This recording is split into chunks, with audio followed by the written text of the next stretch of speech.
the term conspiracy theorists, there was a memo that went out to all of those journalists who were associated with the CIA in 1964, where they said that anybody who questions the Kennedy assassination, the Warren Report, which was the report that was done by a commission that was appointed by LBJ, and the commission was essentially told, and individual members were told, you got to say that this was a single gunman. Do not let people talk about a conspiracy theory. The named head of the commission was Earl Warren, who was a Supreme Court justice, but the real head of the commission was Allen Dulles, who had been the head of the CIA, who my uncle had fired. When my uncle died, he told a young journalist, he thought he was a god. I'm glad the little shit is dead. We now know that the CIA was directly involved in my uncle's assassination and in the, 60-year cover-up. They continue to be involved. They're still not releasing the last assassination documents that are required. We should figure out why we're having these school shootings and, what is the covariable, because it doesn't seem to have anything to do with gun proliferation. There's a number of things that we should look at. What's changed, since Columbine, which was sort of the beginning of this. 5 of the families sued the company that made Prozac. It was widely discussed, the potential impacts of these new classes of psychiatric drugs, SSRIs and benzos. It's the first question I always ask. Were they on SSRIs or benzos? It's a question that's hard to determine because of the HIPAA laws. All of those drugs have black box warnings on them that say that they may cause homicidal or suicidal behavior. And they've proliferated coterminously, almost in a direct correlation to the gun violence. And there's the aversion to studying it too. Only NIH has access to that information. In the clinical trials, there were dramatic signals of mass violence. The only reason that China would invade Taiwan is if we provoke them to do it. China's doing something very smart. We've spent $8 trillion over the past 20 years on these forever wars, on bombing bridges, ports, schools, universities, hospitals. China, during that same period, has spent $8 trillion building roads, ports, schools, hospitals, etc. And as a result of that, China has a lot of friends around the world now, and we've got a lot of enemies. I have a subscription account. They're my top supporters. They've been here since the beginning, and they're the reason I get to sit here and get to interview you. And so one of the things that I give them the opportunity to do is ask each guest a question. And so a lot of good ones, a lot of good questions when it came to you. So this one is from Lester Dodson. How are you going to shut down the military-industrial complex and also keep the Chinese global steamroller from rolling up everything in its path? Yeah, I don't think China wants a military contest with us.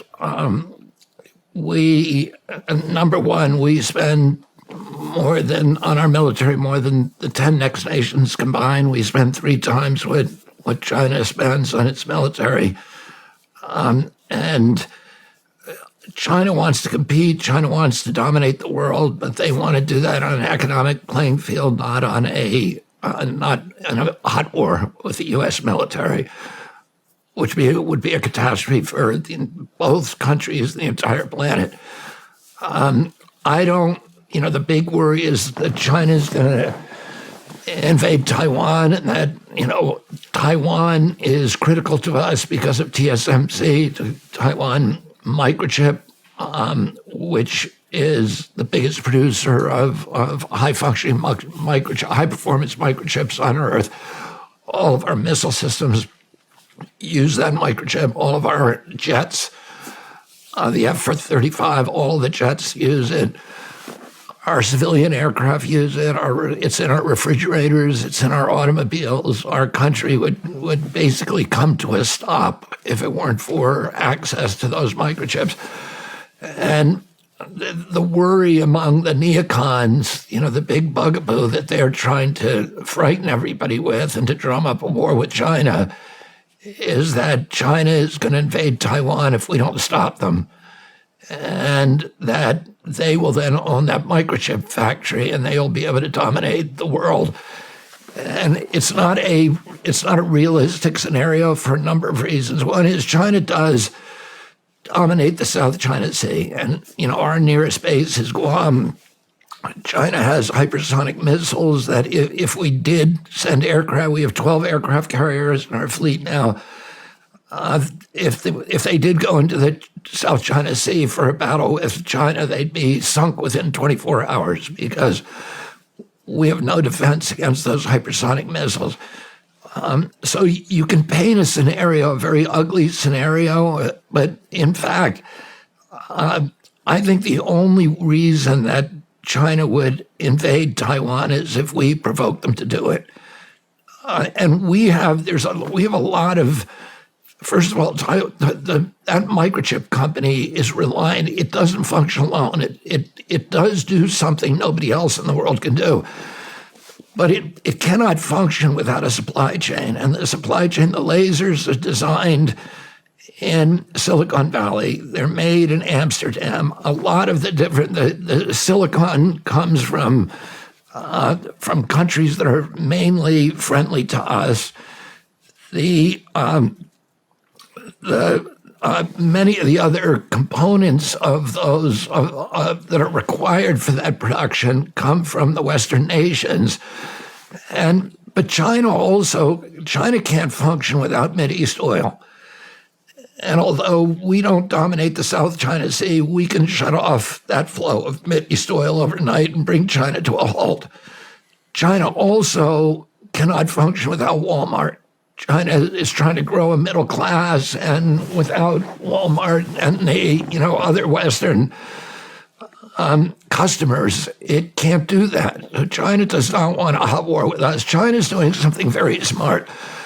We've spent $8 trillion over the past 20 years on wars, on these forever wars, on bombing bridges, ports, schools, universities, hospitals.